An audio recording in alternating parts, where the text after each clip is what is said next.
Welcome, welcome, welcome to You've Championed Yourself. Who are you? I'm Chris Ferguson, your host. It has always been a dream of mine to showcase people doing who are ordinary in life. You would never suspect that they're doing extraordinary things for themselves and humanity. They're the ones who have taken their dreams and their ideas and turned it into a reality to serve others. As they reach beyond their personal pain, their struggles, their traumas, where so many people give up and lose hope, there are those few who can walk through their obstacles and their challenges. They don't know where they're going. They don't know where it's going to take them. They just trust themselves enough not to give up, to do the follow through in their personal life, their career, and in relationships. And these are what I call champions. Today, I have an amazing, amazing lady here today, Heidi Dunstan. And this topic is a sensitive topic, but it's something that needs to be spoken about.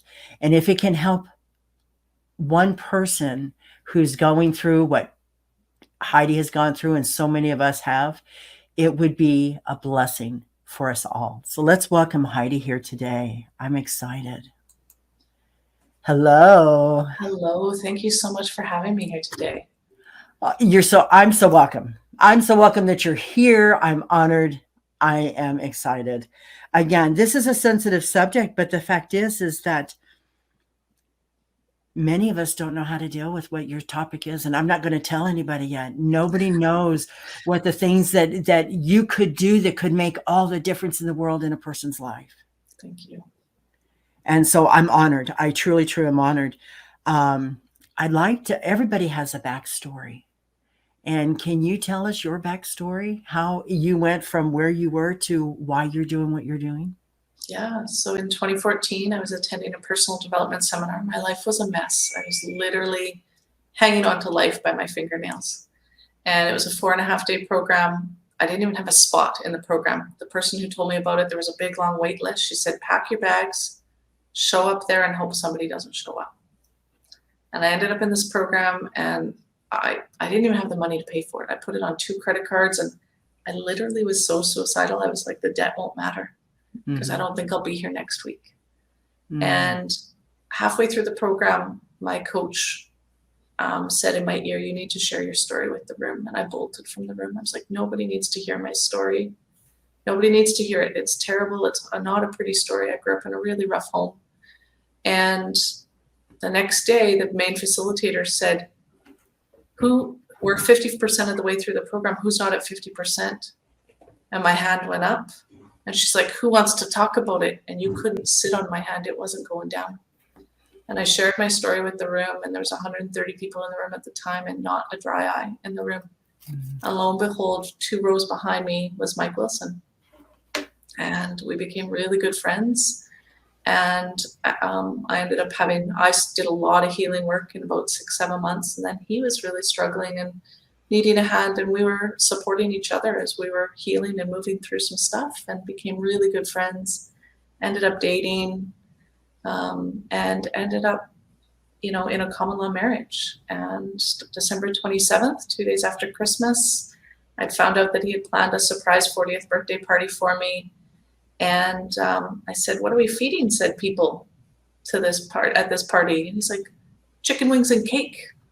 And I said, how about we go to Costco and enhance the menu a bit? And on the way home, he said he wasn't feeling well. He kind of had the flu. And he had a massive heart attack in the driveway while we were unpacking the groceries the day before my 40th birthday. Wow. I tried to revive him. We live across the street from the fire hall. My husband was a retired fireman. So they were there in less than 3 minutes, and he just didn't come back.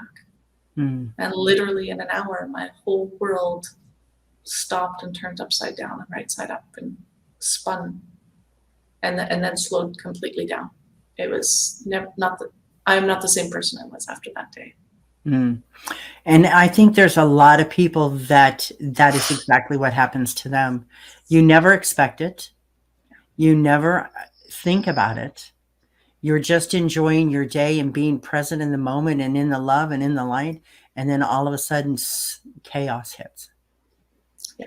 It changes you. It changes your perception. It changes who you are, how you act, what you do. A lot of people become introverted afterwards because they don't know how to share their grief. Yeah. And And that's kind of what happened is I ended up losing so much so quickly. And in my process of grief, I learned so many people around me didn't know what to say. They often said things that missed the mark, or a lot of them got really quiet, and I never heard from them again. And as I started to spend time in grief groups, I started to see that this is common, that a lot of grievers experience this. I would say a majority of grievers experience this. And so I've made it a quest to try to educate people on what to say and not to say, and how to learn about grief and see that it's a normal response and that it's healthy. Grief is, as individuals, our fingerprint, but it's also, when there's deep grief, it's because there was deep love. You wouldn't grieve if you didn't love the person or whatever you've lost. So yeah, that's amazing. And I love the fact that, and this is why I wanted to do this subject today, because as you say, when you lean into grief, you allow yourself to be vulnerable. And in grief, that is our ego that fights that. So we become that duality and have that struggle. But if you can just take a breath and say, I'm okay to feel this way. So can you talk about leaning into grief? So I look at it from the other side. It's those moments as a supporter when you want to run away. Those are the moments when you're supposed to lean in. And leaning in doesn't mean that you have to be right in their face or hear every detail of the story or even understand what the tears are about. It's about just witnessing somebody where they're at and loving them exactly where they're at without judgment. And I find with grief, because it's so not talked about and because we're not taught it very well, and because it is so individual, grief comes with a lot of judgment and self-judgment. And I believe judgment is grief's kryptonite. When we judge or we judge others or judge ourselves, it stops us from really, truly being able to grieve. And so if you can see somebody and say, I see you're hurting, I see that this is hard. I don't have words. I don't know what to say, but I want to be with you right now. If you would like that, it can make a world of difference, because the silence in grief is deafening. It's so loud for so many grievers, and too many grievers have to walk this earth alone, screaming in pain inside and having to pretend like they're okay when they're not. A lot of times I think people also, when they're grieving, don't know what to ask. They don't know how to ask because they're all in that moment of the loss. And so if you don't know what to ask, what questions do you ask, or how do you communicate? So sometimes in my world as a shamanic practitioner, it's holding space for someone. And in that holding of space, just say, listen, I understand you're going through a whole lot, and I am so sorry you're experiencing this, but I'll hold space for you as long as you need it. And something to words to that effect would help somebody so much, because they don't know what to think. They don't know what to say. They don't know how to act. I never wish anybody to know that feeling of loss or grief in one's world. But for you to take it on as a mission to help people understand even shows how much of a heart you have for humanity, because this is a humanity thing where we are such a disposable society. You're bringing it to the core, and I love that. And I honor you and thank you for doing this. Thank you. I think the reality is I think I mentioned to you, I'm building an audience. I'm trying to get in front of as many people, because there's people that want to do it differently. They just don't know how. It's just not talked about. And so when I do the talks, or if I do a masterclass and they go, or I'm in a clubhouse room, wherever, or listening to a podcast, people walk away and they say, I learned something. I do maybe need to circle back to my neighbor who lost their mom, and I probably did say something inappropriate. And I want to let them know I care, and I mean, a lot of times with grief, when somebody shares their grief with you and it comes with tears, lots of times grievers hear, please don't cry. You're going to make me cry. And so all of a sudden they got to put that armor back on, because they can't be who they need to be in that moment. Right. And I believe tears are the language of our heart. I believe that they say things that our mouths can't and the words can't. And I believe when somebody shares their tears with me, it's sacred space, and I'm honored when they do. I think it's not always easy to see people in pain, but I'm honored that they're willing to go to those spaces with me.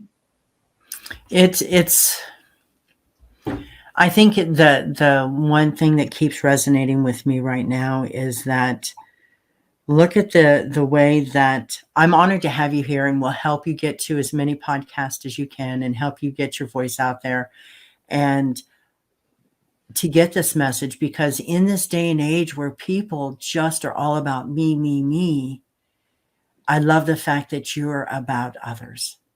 And there's not enough serving people on this planet. Could you imagine what if there was more of us, how amazing this planet could turn to?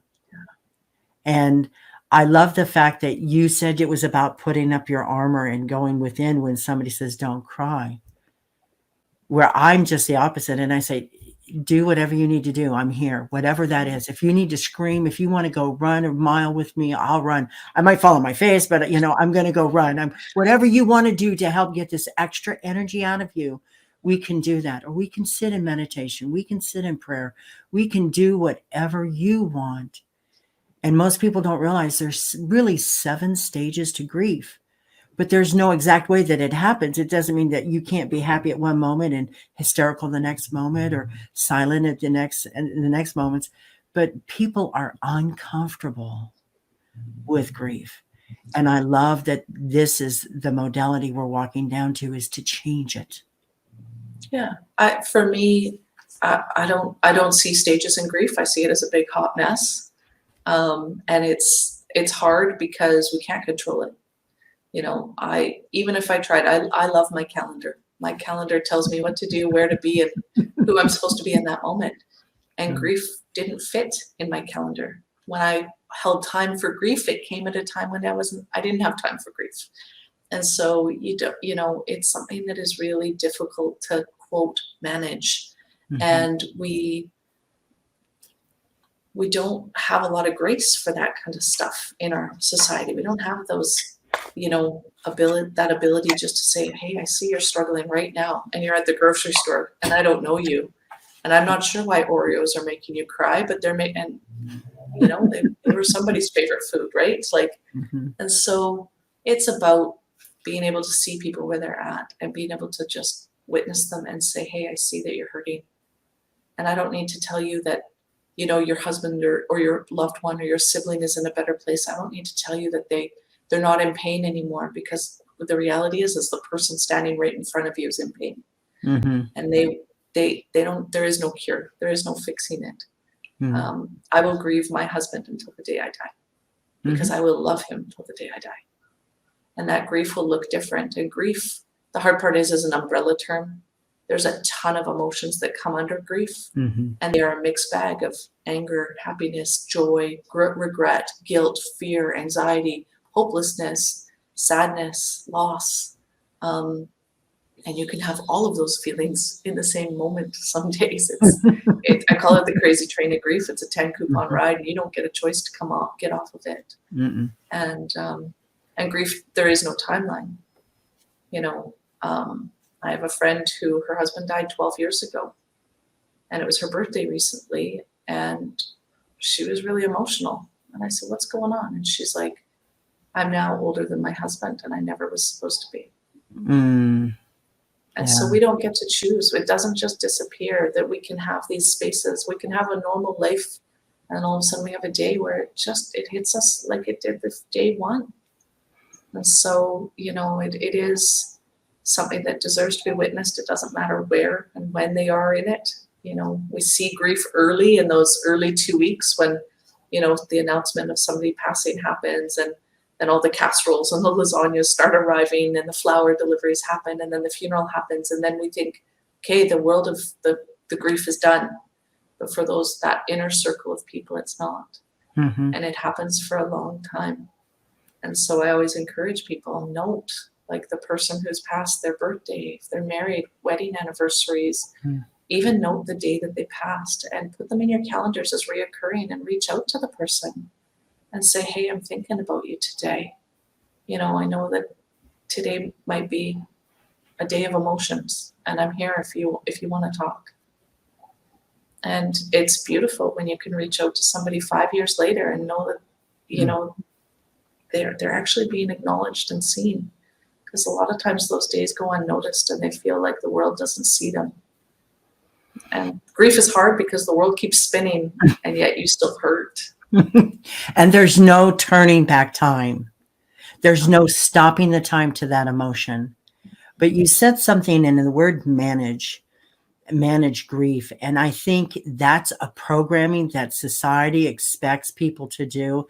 And so people feel that they're limited in their time. And it's like they say with grief, it gets easier with time. Sometimes it doesn't. And so to assume that it gets easier with time is absolutely, I want to say, disheartening for a person who's been through the grief. And you're trying to tell me that now I'm a problem because time has not changed my love. Time has not changed the emotion. Yeah. Time doesn't heal. Time does not heal. No. And the reality is when people ask me, you know, I have widows that are like a recent widow and they're like, does it get better? I said, it gets different. Mm-hmm. I said, my grief is different today than it was 3 years ago when I lost Mike. But there are days that are just as intense as the day that I lost Mike. And it just gets different. You know, I believe that we have flag moments in our lives, you know, when you graduate high school, when you buy your first house, when you graduate university. And there's those moments in your life where you go, that happened before I did that. That happened after. And that it's the same. And as you get further and further away from that flag moment, you know, it becomes a little bit more of a distant memory, but you can go right back to that memory quite easily. And grief is the same. When you lose somebody, the day that they die is one of those markers in your life that you go, did that happen before or after they were here? And it is critical. And people don't always get it. And lots of people, you know, especially in the early grief, when somebody dies, the first thing they want to know is, how did they die? And it's not, may I ask how they passed? It's what was the cause of death? Mm-hmm. I think it's a really technical, like TV has jaded us a bit that way. Yes. But I always say, like, most people, if they were alive during 9/11, they know where they were, what they ate, what they were doing, everything. Mm-hmm. That memory that's etched in your being is no different from the day when you lose somebody important to you. Mm-hmm. That day. And so when you have to ask somebody, how did they die? You can be triggering them and forcing them to go back to that day. It is absolutely a trigger, and it is absolutely a recall, because every moment when you wanted to talk about grief, I said, oh my gosh, I'm not sure I can do this because of the grief in my life, but I loved them. I did what I could, but I had to learn forgiveness, and I had to forgive myself. So I love being vulnerable enough to say I loved him. So and nothing will change that. You still do love them. Yeah. Those tears are love, Chris.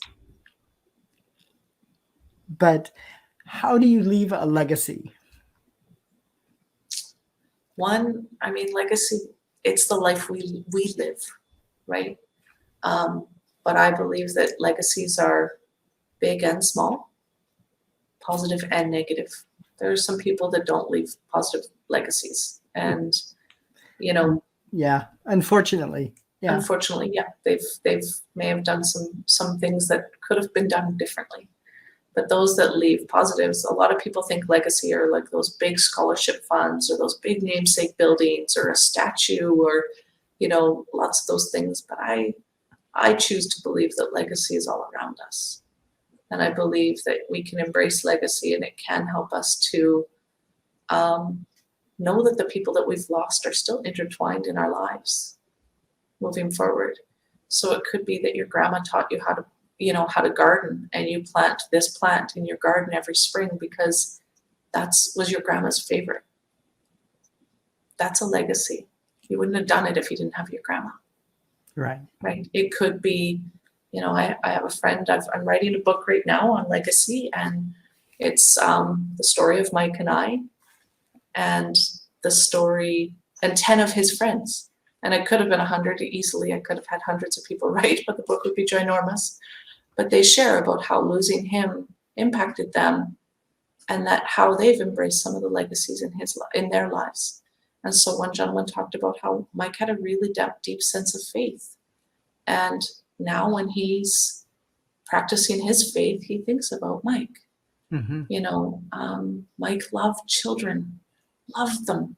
I have photos of Mike in a restaurant with a 7-year-old kid giggling, and Mike's wearing a napkin on his head. He didn't care what people thought when it came to kids, right?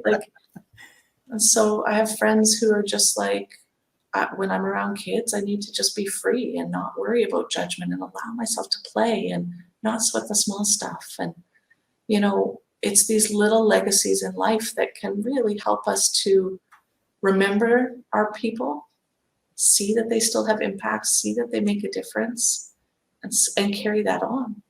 Mike was a first responder, and whenever we were at a grocery store or a convenience store and there was a first responder behind us, or if we were in a drive-through and an ambulance or a cop car was behind us, he always paid the bill. I did too. Right? I did too. Last summer I was home with my mom, and we went shopping, and I live in Canada, so there was an RCMP officer behind us, and my mom didn't realize it, but I paid his bill. But we had bought so much stuff, we had a cart and had to take it back into this little shop, so my secret got blown.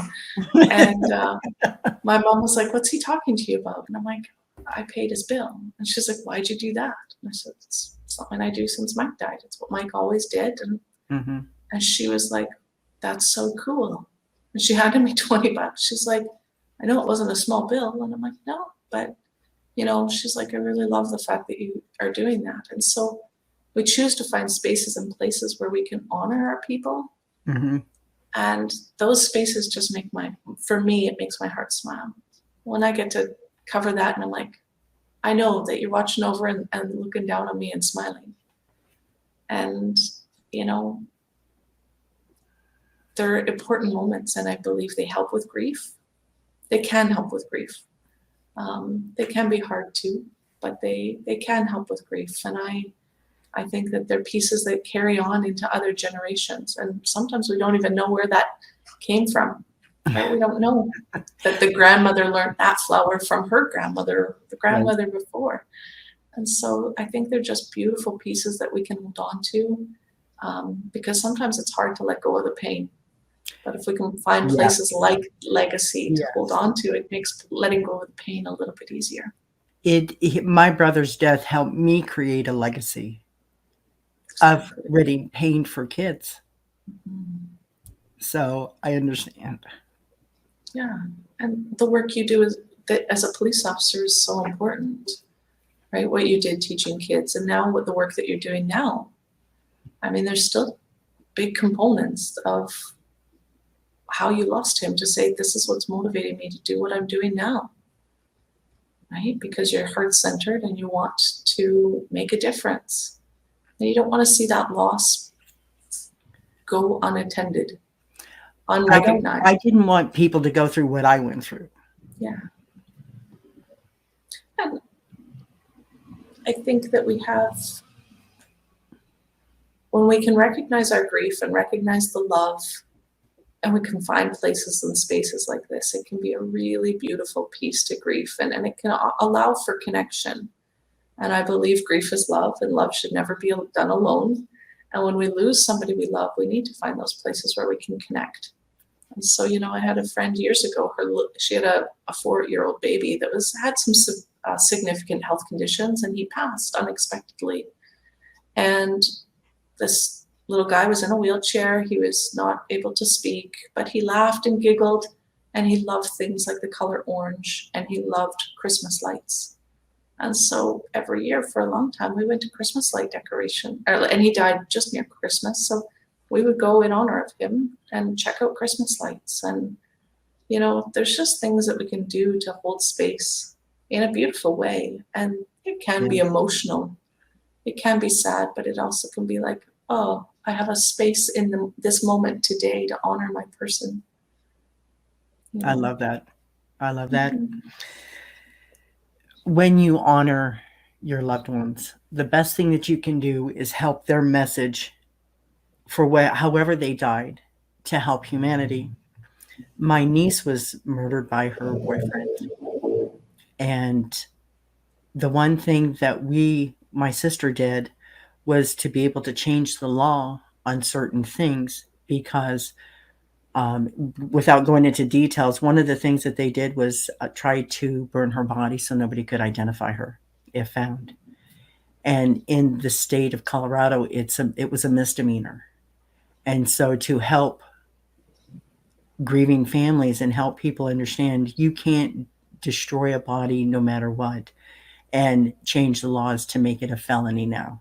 So the thing is and it was a hard struggle. It had to go through so many committees and everything else before the governor signed off on it. However, it was ratifying and gratifying to know that anybody else that does this is going to be held to a higher level. And that was what was so rewarding about it, was to help make it better for other people. Yeah. And, I always say with grief that words matter. And I understand my loss. Every loss is unique and in its own way. But I often spend time in groups with stillborn loss, murder, suicide, because I want to learn the language around it. Because it is a different grief process and the words do matter. And, you're teaching me right now even some of the things that need to be recognized and be sensitive aware to, because we don't always know the circumstances of what a family is dealing with, depending on how they've lost somebody. And so, we have to be sensitive, and the process when you deal with something like a crime is different than, say, somebody having a heart attack or somebody dying by suicide. Like there's just some sensitivities. So I always encourage people, like, learn the words. And my second book that'll come out later this year, my hope is talking about people that have had, it'll be a collaboration book of people who have had those different types of losses and how the words matter and what words need to be said and things that shouldn't be said in those situations, because we come across them often. It was even different for me because I was in law enforcement, and this was a small town, and they don't have murders there. Yeah. Their laws were because of a previous juvenile citation where she was a minor under the influence of alcohol. They couldn't even start investigating her missing for 45 days. Wow. Yeah. And the fact is that they didn't interview my sister, didn't ask her what she did that day. My sister, unfortunately, did some bad things. She should have thought about, it's like I ended up telling her, if my daughter was missing, I don't care if she was on probation or not, I would be calling the police to help me find her. Even if it gets her in trouble for violating her probation, I'd rather be able to tell her, honey, I'm upset with you, this is a consequence, than never to be able to see her walking this planet again. However, the fact is they never interviewed my sister. I had my sister come to my home in Tennessee, and I started doing a timeline. I did a forensic investigation on her Facebook page till they shut it down. But I had enough information, and in that timeline, I had a group of individuals that they needed to talk to, and that was their friends. And I kept telling them, the statistics show that the last person you're with is the person that usually help you disappear.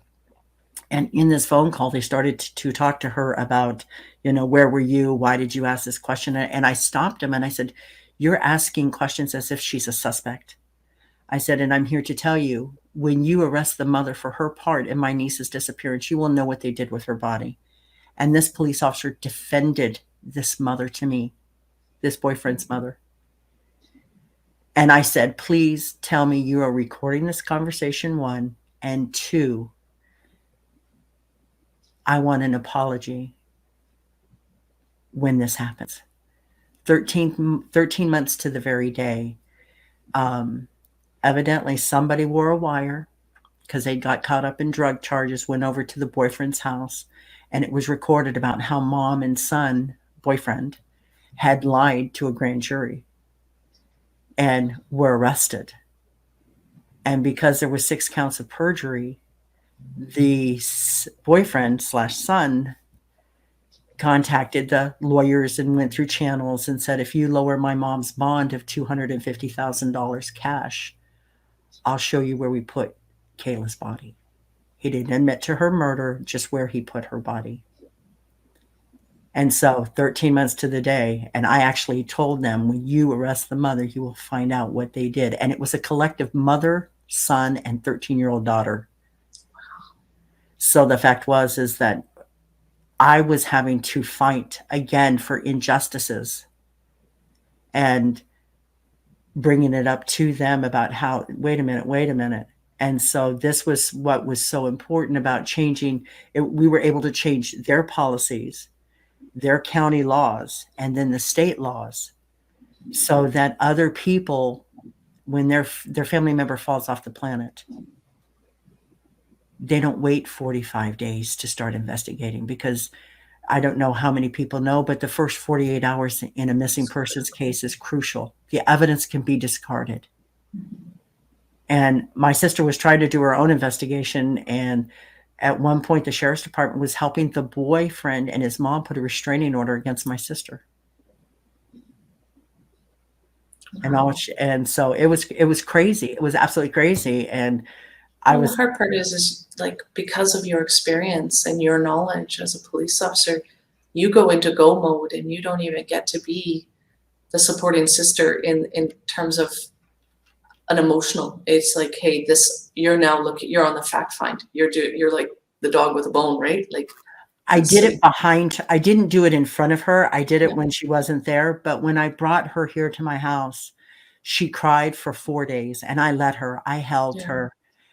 We talked. My sister, unfortunately, alcoholism runs in my family, and I didn't judge her. Never, not once. I didn't make an assumption. I didn't think that I needed to control anything. Everything I did behind the scenes was what an investigator would do to help. And I did it from an outsider's point of view, because I didn't want to overstep my bounds with law enforcement. So it's walking that duality. So when you talk about the roles and you talk about the compassion and the understanding, it is about being able to be vulnerable enough to say, can I help you? What are the issues? By asking, can I help you? I'm empowering them to think for themselves of what they need. And the hard part is in those early days and weeks of grief, oftentimes they don't know what they need. Mm-hmm. And so sometimes I say, can I do this for you? Can I go and get groceries? I'm going to the grocery store. You know what? Yeah, I could use some groceries. My neighbor was like, hey, can you leave the garbage on the doorstep and we will take it to the big bin for you? Then you don't have to worry. Like, and it doesn't need, what you were offering was huge, right? Like the skills that you have I can't even imagine going through that, and then also knowing that it's your niece and your sister, and watching these people in pain. But as I encourage anybody who's listening, it doesn't need to be big. The little things matter. Mm-hmm. Taking the garbage to the bin was such a relief, because I had so many people coming to stay. I didn't have to explain where it was every time and what the code was and the procedure and they just did it. And so show up the way you can, the best you can. And if you offer something, honor it. Because when you don't, it does feel super disheartening at a time when they're already broken. Their hearts are broken. Right. And so my heart goes out to have to lose family to crime. It never makes sense. There's even if you get justice, there isn't justice, because it shouldn't have been that way. Right? I agree. And violence is never the answer. Yeah. However, I was that kid at 20 that wanted to avenge my brother's death. My brother was a shithead. He was 6'6". He weighed 248 pounds. He was my hero. But he thought he could reenact Cheech and Chong movies going down the interstate.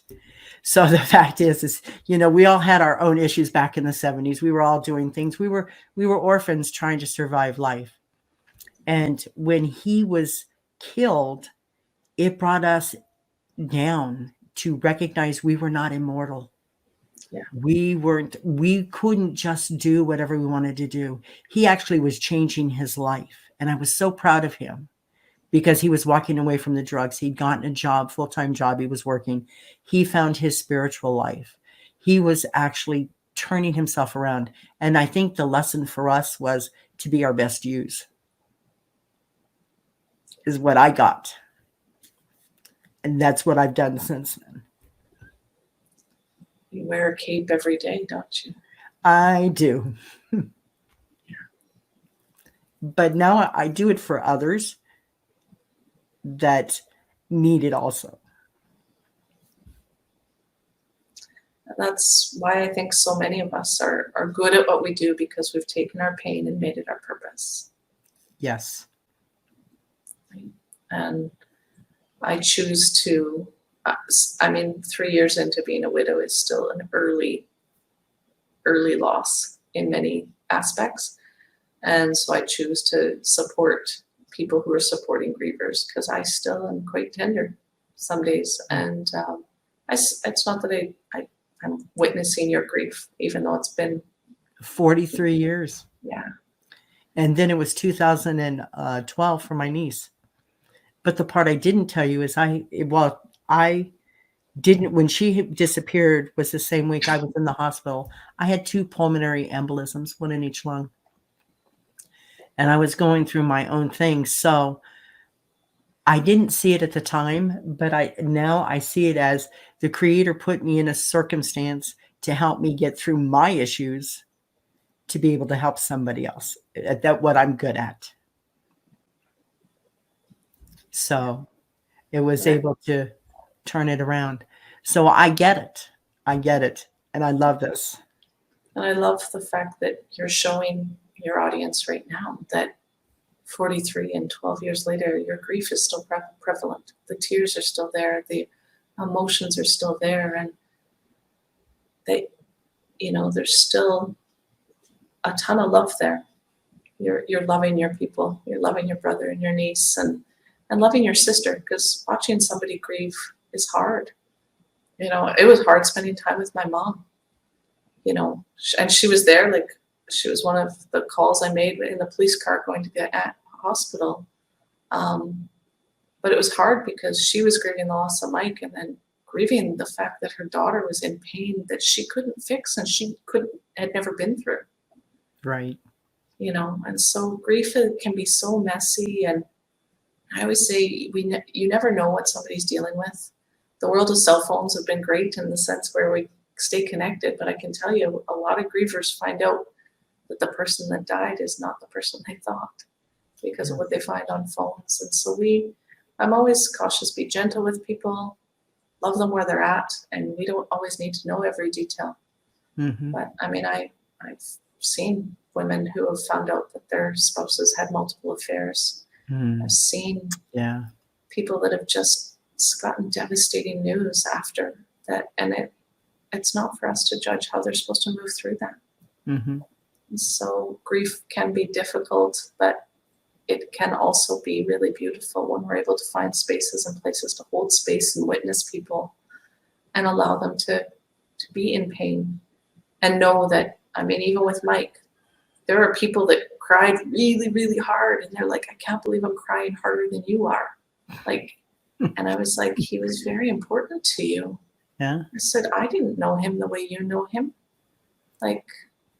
All the hours at the fire station, being a first responder, having to work all the accidents and those kind of emotions.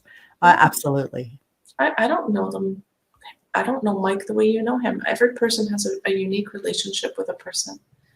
And when all of a sudden that relationship is gone because somebody's died, it can be really deep and really hard.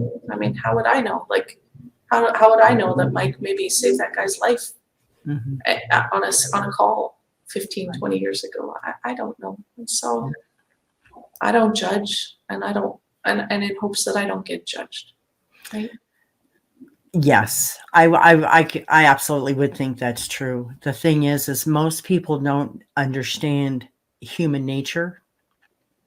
They don't understand that it is not about power and greed and control.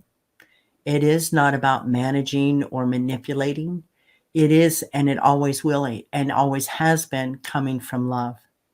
And when you come from love, you can never be offensive. You can never be inappropriate. You can never be, well, you can always be goofy with love because that's common. That's very common.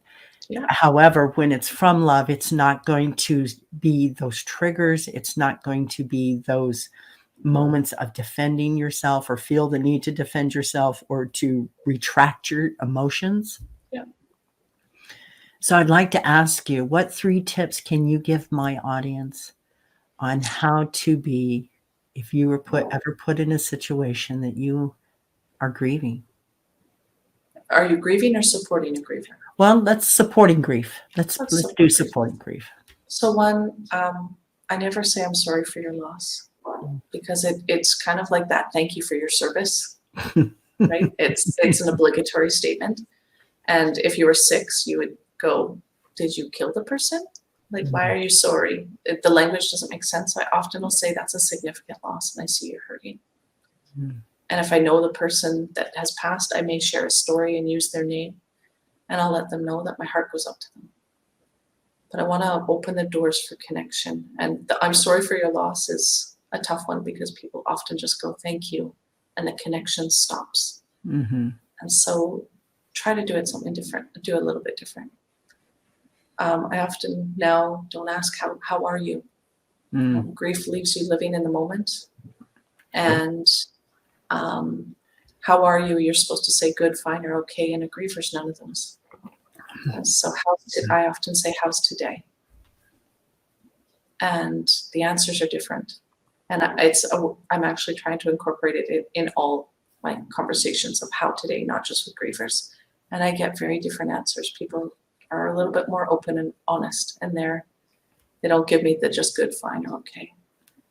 And lastly is just love people where they're at. Love yourself where you're at.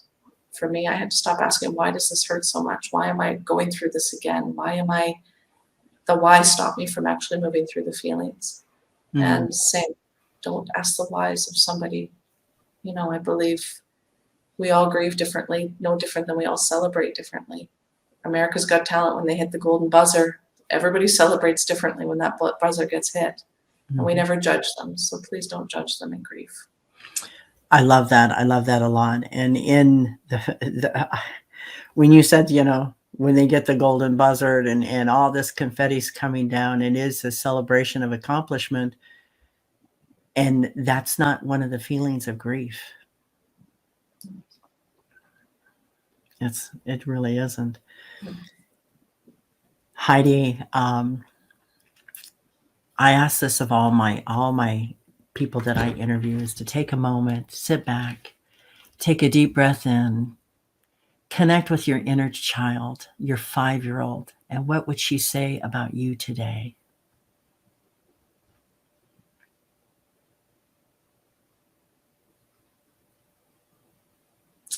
Life's not promised. Tomorrow's not promised to any of us. So live like it's tomorrow. Love like it's tomorrow's the last day. Know that you want to make a difference in this world and you have to forge on a path that may be difficult, and embrace it and do it with love. And she's very, very proud of you of all the things where you didn't give up. She's very, very proud of you of all the things that you thought and never went through.